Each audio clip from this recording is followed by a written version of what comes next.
video is a little different than usual. I actually went out and talked to a farmer in the Panhandle. We went and looked at his farm, some 30-inch cotton, some 60-inch cotton, and then we went and looked at Panhandle Liquids, their mixing plant, and Walker, the farmer that we went and talked to, he kind of showed us how everything works, and you're going to see that throughout the video. We're going to see some 30-inch cotton, some 60-inch cotton, and then the mixing plant. We kind of butchered the audio in the first 8 to 10 minutes, and we're going to throw that at the end of this video. So you're going to, when we jump in this video, you're going to kind of notice that it doesn't have like an intro because I messed the audio up. That's my fault. Apparently GoPros don't like dual channel audio, so it is what it is. I'll do better next time, but here y'all go. And also, if y'all could share this video, like it, subscribe, all that good stuff. Go to the Instagram. It really helps me out when I see that y'all like this stuff, so appreciate it. We'll see y'all guys later.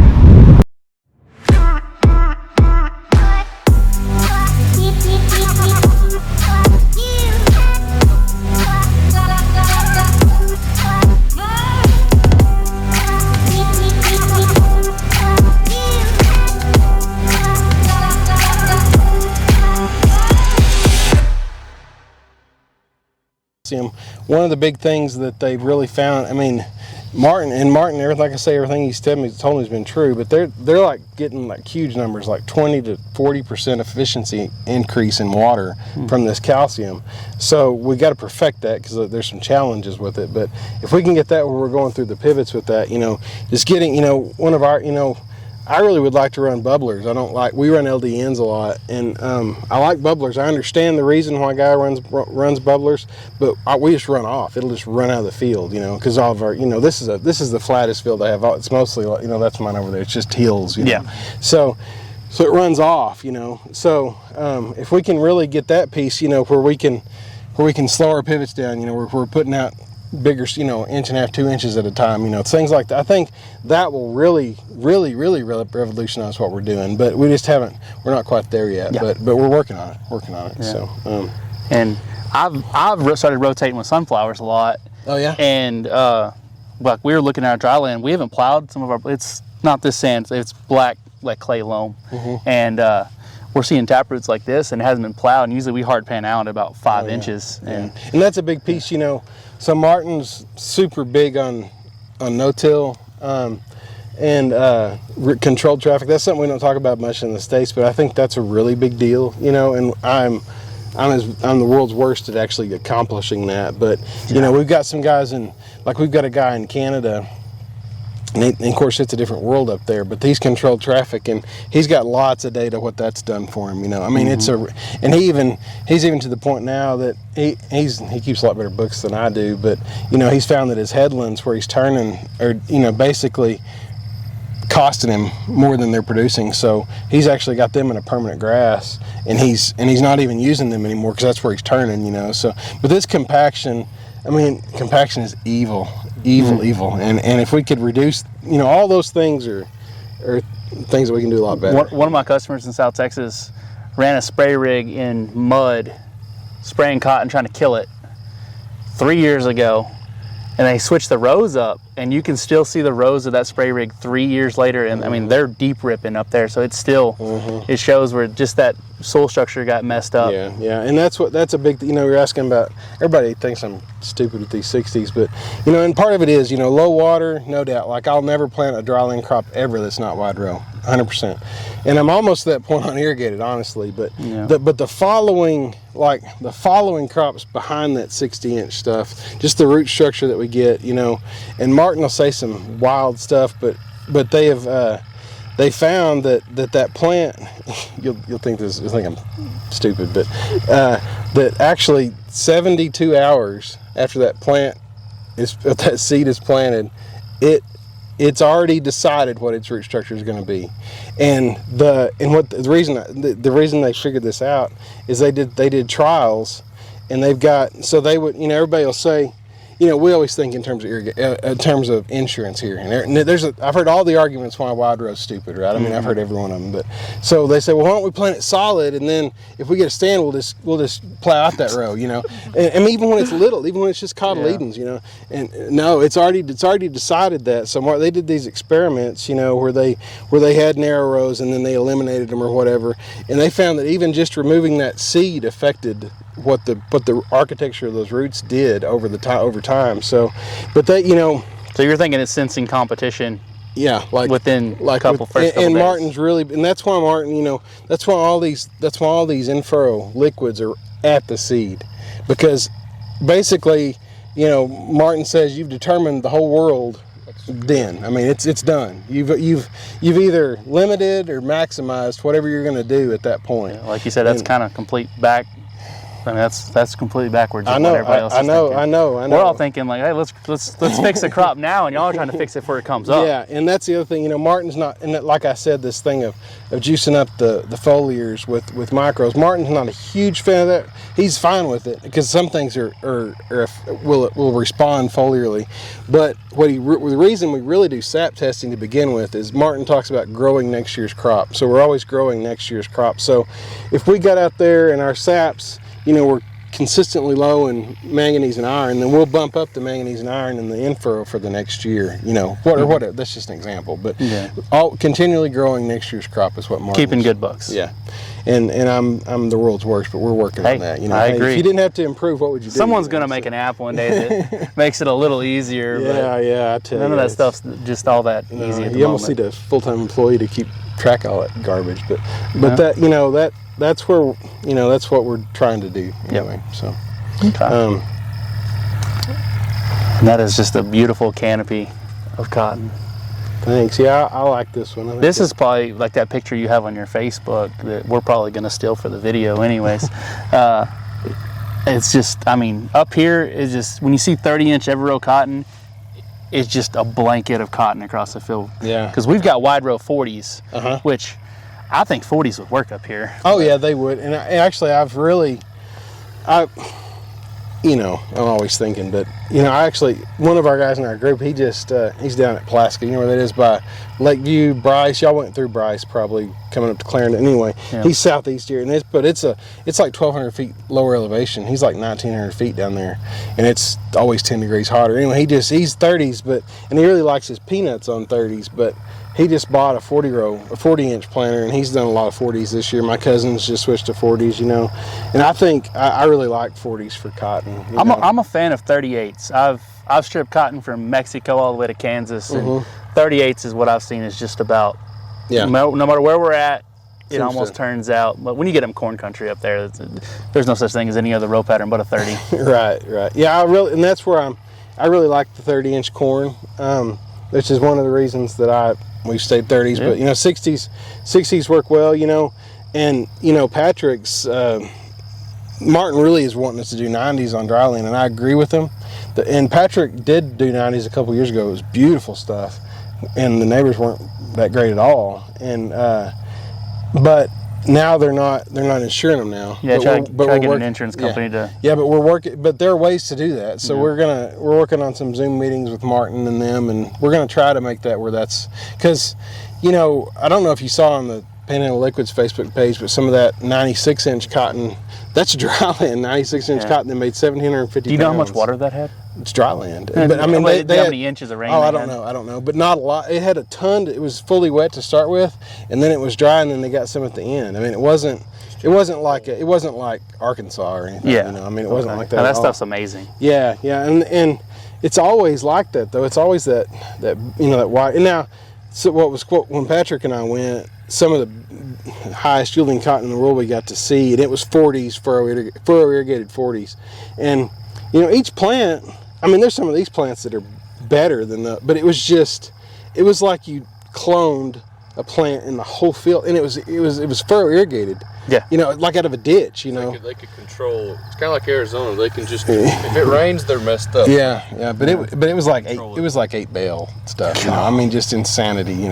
So I mean, but it was this tall, and it was just everything. It was just perfect. Yeah.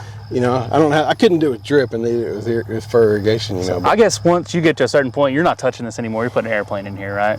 well, no, I just sprayed it. Oh, so I'm you're going running a rig across the through it road. still? Yeah. You look, I haven't because there's spots I can't, all the trees and stuff. I have to turn in the field, and I've messed it up. And no, I run over it so much. I pretty much just, I mean, I call an airplane if it's too wet or something. You know, like I did some pixing this year in July when it was just too wet. But for the most part, and when I can't get when to do we it. have that problem? Yeah, not normally, you know. So, Yeah. so most of the time, I just live on the sprayer. I'm just on it all the time. But don't really like to be, but I am. So, Do you notice insect pressure as much with not having to put out nitrogen during the year? you know, not really. I mean, I think that in the you know, with our in-furrow with the seed dressing, we do put insecticide with it, and the cotton's pretty much bulletproof to thrip and everything for 6 weeks. I mean, it's just good. You know, it's good. That's been a huge thing because I was doing some insect. I tell people. So I've known Martin since 2017, and just on insecticide at planting, he saved me $70,000 since then, just on insecticide. You know, because we're doing literally 3% of what I was doing. You know, in furrow. I was doing it in furrow. And we're just putting on the seed now. So, I mean, there's lots of things that he's done. I mean, if you added it all up, there's no telling, you know, what he's saved, you know. Are you seeing like a difference in seed size? You know, we don't have seed production, and I don't, you know, not really. I mean, I don't pay a lot of attention, honestly. Yeah. You know, so that's a Because I do a lot of seed production. right. Actually, every one of our pivots are seed production for a company or another. So I think I think the same. I think the cell density thing and all those things apply to the seed too. You know. Yeah. But no, I don't. You know, the gens are. You never know on a gen if you're getting the right weight on the seed either. You know. Yeah. I mean, I just don't. It's a data point that I don't really know the answer to. And if you've been to a gin at 3 o'clock in the morning, you might be getting 2 bells. You might be losing 2 bells. You never know. Sometimes. Yeah. I mean, no. Yeah. I'm not fussing at the gen. Oh, You just yeah. don't know. Yeah, you know, so, I understand. So So you've got some 60-inch. Can we go look at that? I do. Yeah. I want to can. yank one on the ground and see it. I want to see this root Yeah, system you're talking about. And it's like I say, it needed about a gallon more picks, but we'll look at Okay. it. I think we planted this at 24, which I think we had really poor planting conditions. I didn't So this is 24,000 to the row, or that's to the acre. to the acre. So you're looking, if this was It was 30s, this it'd would be be more 48. like 48,000. Yeah, but I really think the ideal pop and this is a pretty high input pivot. I mean, it's 5 gallon water. So, Yeah. Martin calls it FOMO, fear of missing out. So I think I planted too many seeds. I think really, ideally, I think about 17.5, which is 1 every 6 inches on 60s is about right. If you got a picker, seed population is almost not a problem. Right. You're like me. You're used to strippers. You're like, I don't want to be pulling this out of a header. Yeah. You know, oddly enough, though, you know, I have stripped a lot of 60s, and I haven't had a lot of trouble, honestly. But just take the plant lifters off, and that really helps. But you know all the tricks. Those right? come off from the factory. Yeah. But I mean, you know, I've stripped a lot of 60s, and I mean, this is actually probably some of the tamer stuff. There's some on the other end. It's a little western back there. A little bit big, and this is too big. But You're looking at, I mean, if I was in South Texas, I would say this is stripper cotton. When you get up here, you're like, it's just, when that cotton, as long as you get this before the freeze, right, you can strip it. Right. You know, the breaking off and stuff is misery, you know. But there's some weaker ground here, you know, too. But this ground, this is weaker here, but this is more the size I like, you know. But you know, I mean, it's pretty good cotton. I think that No, it's I mean, there's a root on that. It's like a root ball. yeah. That's a. But Martin likes a lot of hairy lateral. You know, these hairy. What's funny, you know, that one thing you notice about egg seed starting off. I mean, to start with is, you know, in the cotton that isn't emerged yet but is in the crook, I mean, it'll have a lot of lateral roots on it, you know, that we're just not used to seeing, you know. So It doesn't get any better than that right there. There's a, Oh, I knocked one off. That was gonna be a good picture. but you know, I think this is gonna, you know, there's some vert hitting it, but more where it skips. Is this your vert right here you're talking about? Yeah. But like I say, 1621 is, I don't know what FiberMax rates it, but I would call it kind of poor on vert. And this is pretty heavy vert pressure.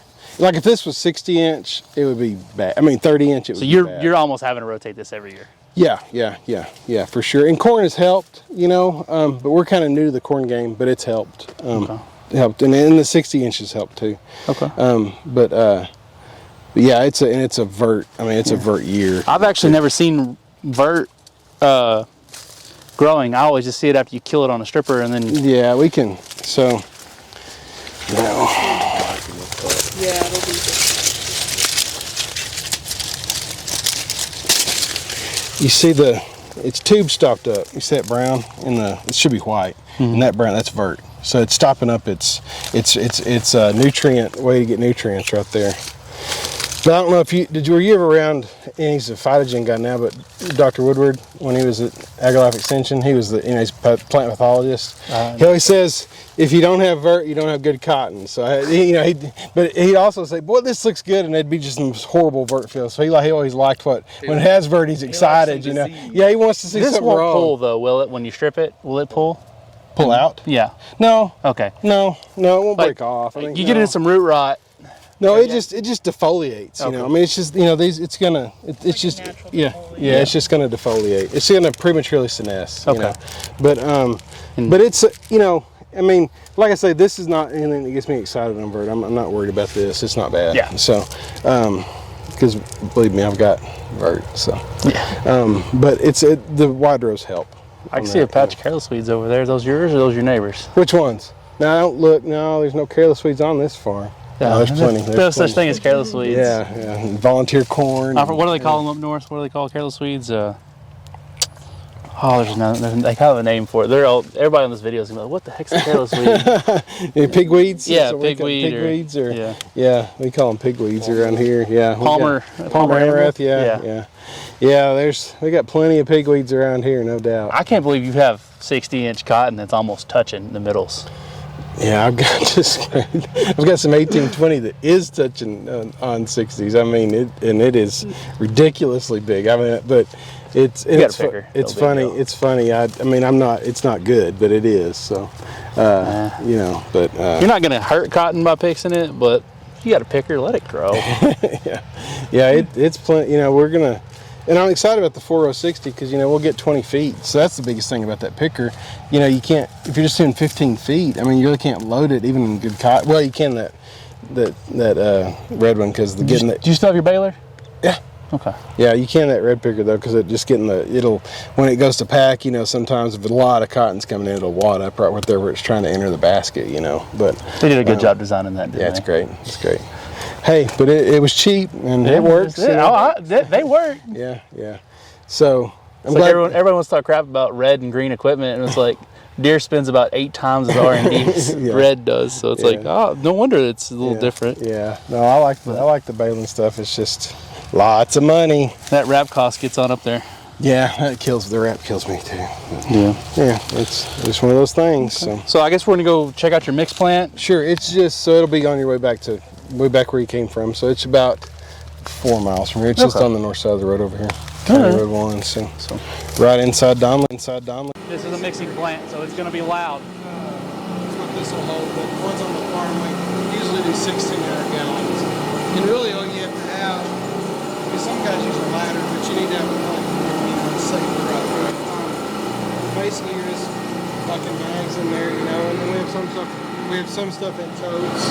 Then we have, So when it leaves here for like your operation, are y'all just loading it into your nurse trailer and going straight to the field? Or? yeah, you know, we make 3 things here, like I said, X-Furrow, X-Caliper, and X-Sol.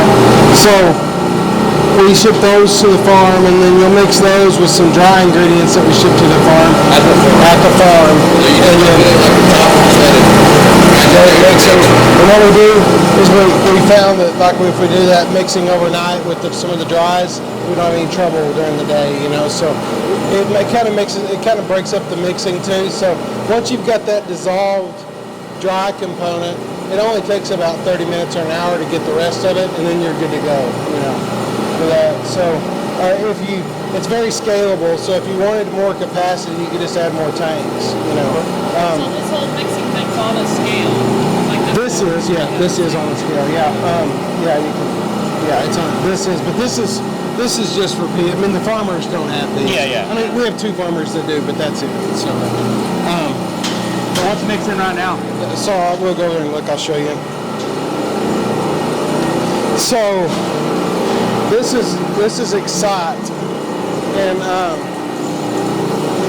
yeah, touch it. It's hot. So this is, I think, one of the world's only biologically fermented kelps on the planet. So this is very, very, very. There's a fermentation tank. Yeah, basically. Yeah. So this is our Excite. Is what this is called. And we make. You know, it takes a couple of weeks to make a batch. This is Excalibur. So we cure it in this tank for a few days, and then it goes to the settling tanks, and then it goes to storage. So we make 2 batches a week all the time. And storage is over here. And it's hot. Yeah, it's really hot. So, and that's a chemical reaction going on to make that. But so yeah, we've got these 2 10,000-gallon tanks for Excalibur, and we have 4 10,000-gallon tanks outside for Excalibur. Then we have Excite storage under there. Xfurrow, which we only make it during the planting season. We start in like February for the southeast guys. It's stored in here, and then we load everything out. And it's made in these same tanks. It's Xfurrow's made The in mixing these tanks, okay. Yeah. And that comes in as a dry product, I'm guessing? It's got dry, but it also contains some of these. And y'all are things we blending it kind of towards orders. Well, all of the things that come from here are the same. Okay. But you know, like a farmer in Arkansas may run more manganese than we do here. So I mean, their dry ingredients that they get are going to be different. They're going to be the same things. They're just going to be a different proportion of those things. It is clean in here. Our guys are incredible. They're really really They're good. on it. Because I figured, There you is spill not stuff in here all There the is time. not a more disgusting place on earth than this place. I promise you. Yeah. But yeah, they are incredible. We've had at the start. I mean, I'd come one morning. I came in here, and liquid was coming out from under this door Oh, when gosh. I walked up, and it was just a mucky, brown, sticky disaster. You know. I mean, I've had more painful days in that place than I care to admit. But these guys are top notch, really good. So yeah, they've done a really good job. It smells kind of sweet. Yeah, this is our molasses storage. There's 15,000 gallons of molasses here. And you said y'all are putting that out behind the strippers and combines. Yeah, right after harvest. And what's that doing? So, one thing, it's candy for the microbes, so Okay. they're getting the sugar, but it's also a reagent. So it's a portion of it's a component of being able to wean off nitrogen. Okay. So you're trying to break that crop down, get your nitrogen up, so you're less dependent on like 32 or something. Okay. Well, no, this is a nice place. Yeah, they're really good. I'm really proud of how it looks now. Before, a year ago it didn't look like this. Yeah, I guarantee you this didn't happen overnight. No.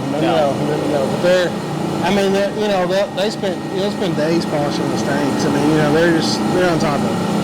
I didn't even notice that them tanks are polished. Yeah, that's cool. Yeah, they're very, like I say, it's definitely been a labor of love, but it's been good. It's been kind of crazy, but I appreciate it. yeah, thank Letting y'all. us spend some time up Yeah, here. thanks for coming. Yeah. Always I'm like sure everybody talking else to is gonna like to learn. Yeah. So- Anything just holler at me and we can shoot it. And again, we're here at Panhandle Liquids. This is Walker, and basically, we're telling everybody to get off of nitrogen. Yeah, get off everything. Get off that Yeah, black crack. yeah. What we call it. Yeah, So, save some money. Yep. That's Awesome. it. All right. Nice to meet all y'all. You too.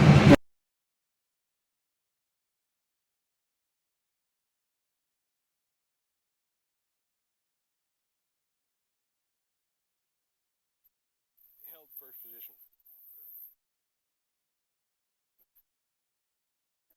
your end row, but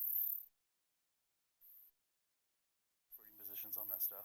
Yeah, I think this is one of my better patches. I'm not gonna take it to a bad one, you know. But Why are we going to this pivot? And I'm like, would you take somebody to a bad pivot?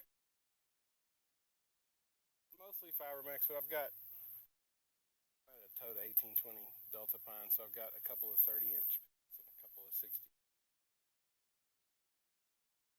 Mostly Fibermax. Like in the Yeah, I like 60-inch a lot.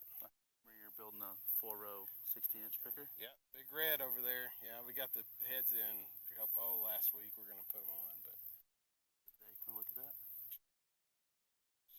But you, Huh?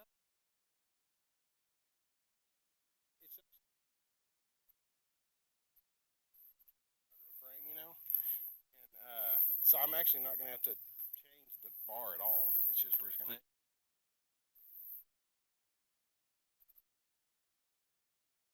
One position on that outside rail. Yeah, it Is kind of. it like Yeah, except and we could go look at the 60 if you want to, but I did not control it well enough. It's bigger. It's probably more waist high, you know.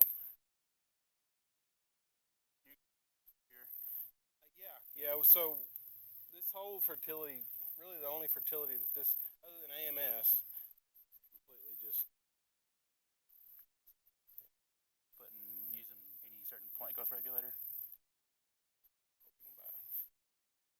Right there. Yeah. We're big on cheap. Most everything. How many ounces are you using on Mepquad up here? Okay, so there's going to be a lot of people that are going to hear that number and they're gonna freak out. Yeah. And really, you know, Martin Hockey is the consultant's name, so I'll just call him Martin through this thing. And he just took me to the airport this morning. But things they've done, you know, and I've known this forever, but a little bit at first goes a long way later. So we missed, you know, talking about those early positions that we missed, and you know, just the funky cold weather. You know, we were running as aggressive as we really should have been, and then it took off, so some of it got away from us. But you know, and Martin likes to do, and what he said is to do basically 5 or 6 trips on all the cotton. It's just we may be 2 ounces every time on one pivot, we may be 16 every time on the other, you know, but Yeah. it's just going to vary. You know, this pivot's got pretty good water, so you got to be more aggressive. You know. But I've got anywhere from gallon water to 6-gallon water. Gallon stuff, we get good rain, it looks like 6. But it was not nearly as aggressive as I should have been with pigs. Did the same thing. If you look at all my cotton, the bottom 6 nodes that we're looking at hardly have anything until you get out to the limbs on it, and it's like probably should have fixed it earlier, but we were busy and raining, and I live way farther south. It doesn't actually rain out there, so we were like, oh, let's let it grow. I understand. But it's just, you know, so. This is bowl. That's So you're ridiculous. talking about going across it 5 times. It might be 2 ounces. Might be anything else out with it. Oh yeah, it's you know. Actually, as many times as I picked this year, the only shot I did that didn't have something else that we were doing was the last one. I just put a cord on it. The only shot I've done that I wasn't doing a herbicide or a foliar or something. It's got 30, 40 days on it probably. We'll do. You know, we've got an apple PGR that we do at the end to anything smaller than a thumbnail size bowl. So here about, you know, this is really basically our last effective flower date right here. So what we'll do, we'll look at it, but it depends on the heat units and stuff, but typically 10 days after last effective flower, so September 1st, you know, and you can't do it all in one day, but with our PGR, that'll abort those flowers, and then just try to keep that water up to it for longer. And we're trying to put the energy filling out those bowls that it still has, rather than still putting on squares that we can't make. And See, that's the complete opposite of what we're used to. We're used to just if it's going, let it go. well, see, and you have more season than I do. Yeah, too. we a month behind y'all. Yeah. So you know, last year, September 8th cold snap. I mean, pros, it literally did not draw any moisture after September 8th last year was done. It didn't freeze, but it was like 37 degrees. Nothing after that. Spent a lot of money on McGruber stripping. After that, so that's abnormal. I think our average freeze date around here is November 1st to the 5th. But typically after October 15th, we get no heat units. One of the things we've started looking at a lot more heat units is just solar radiation accumulation. So cloudy days, worry more about cloudy days than cool days. So the clouds are that's another reason we think that a lot of that early stuff got aborted, just because of the cloudy weather, less than anything. So we also with two of our pick shots in there, we have another PGR that they use on apples that we use to stick the fruit. So early, and it's just tiny bits of these hormones, but we do that to really help or minimize the shed during cloudy days. Cause for us, sometimes it's just like this every day, but that early shed is a big, so we try to minimize that as much. Y'all are trying to control it a lot more, micromanage it. And then with those two, typically with those two shots, that's when we're doing our foliar that we make. So, a little bit before first bloom, a week or so before first bloom, we'll do our first foliar, and then that PGR and picks, and then this year, it's that a little bit, but typically we like to be about 30 days after that to do the next shot of the same thing. And then doing sap testing, like this year, manganese was because all the wet weather, manganese was really deficient. So we topped up our foliar with manganese and whatever it needed. Foliar for what your cotton needs. You're taking Now, we have not done that perfectly. It's just a reality of executing that's not so easy. That's my aim. I did do that with corn quite a bit this year. But with this cotton, I think we have a lot that we can do. We're already doing the sap testing anyway. We're already going across it, and we can add that manganese for 80 cents an acre or something. Yeah. So that's the kind of where we're headed with it. Can you walk me through kind of what? So are you putting out your phosphates and your nitrogen all at the same time pre-plant, or so the only pre-plant fertilizer we do is AMS. So it's just 24. And that's our only nitrogen that we're putting out. And it varies, we just do 100 pounds. On cotton, 100 pounds up to 300 pounds. So 63 units is the most we would do. I think this had 250. But this is a new pivot to me. Alfalfa for a long time. Last year they had hay grazer and got 2 or 3 cutting the hay grazer off of it. And I just no-tilled it into that hay grazer stubble. That's all I did. So we spread the AMS. And then at planting is when we put out. We have 2 liquids that we put out at planting. They have to be separate because the phosphates are extra sulfur. Seed or side? They're just in the seed trench. Okay. So low above, but in the seed trench. Okay. So one of them is just shot in the arm of potassium and phosphorus. Really safe plant available form right there by the seed. And then the other one is our micronutrient blend. It contains, at Panhandle Liquids, we make basically 3 fertilizers and some other stuff. But the 3 fertilizers we make, one's called X-Furrow, one's called Excalibur, and one's called Excite. And the in-furrow mix has Excalibur, which is our calcium or soluble calcium product, and then X-Furrow, which is kind of a micronutrient blend, but it's got other stuff in it too, some sugar. But it's basically a micronutrient blend. And then that mix also, depending on and that mix goes on all the crops, but at different rates of different. And then in that mix in furrow, we add different micros depending on the crop. So manganese, boron, iron, all those things we'll add to that. And then both go out planting, and then that's all this had. And then the last thing that we do is those 2 foliars on cotton. Okay, so you're getting all your nitrogen from AMS. else, we're putting out our phosphates, and then at first bloom we put all our nitrogen out. We want to do with corn to have it readily available.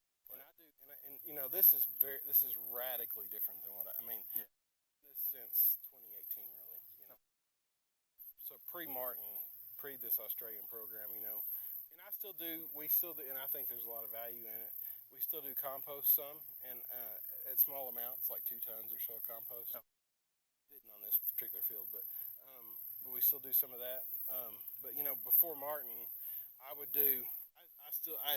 With peanuts, we were doing liquid inoculum anyway, so we already had one liquid on the planter. So I would do some available things in furrow, you know, with planting, and I would do compost. But then all of my nitrogen was injected through the pivots in the form of 32. So I would do, you know, I was like 180 pounds of nitrogen through the pivot. I mean, we had normal irrigation, but we've changed that. But From that to your new style of per acre down. Oh, a bunch, yeah. Okay. So you know, and Martin has a lot of cool things with herbicides too. But if you threw the whole gamut in the mix, I'd say $100 to $150 an acre less inputs. Fertility and herbicide. If you throw the seed in, it's probably more closer to 180. About the same, maybe a little more. Yeah. And what I've really noticed is the yield is.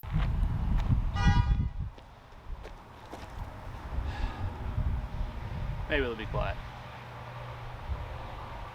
Quit honking your horn, I'm trying to make a video. Let's try this again. Well guys, we Dusty, I am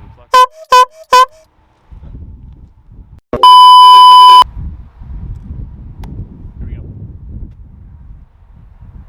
Alright guys. No, that ain't gonna work either.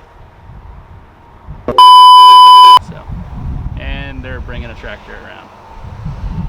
This is like take 4. Hey guys, Landon here. Should I like walk in?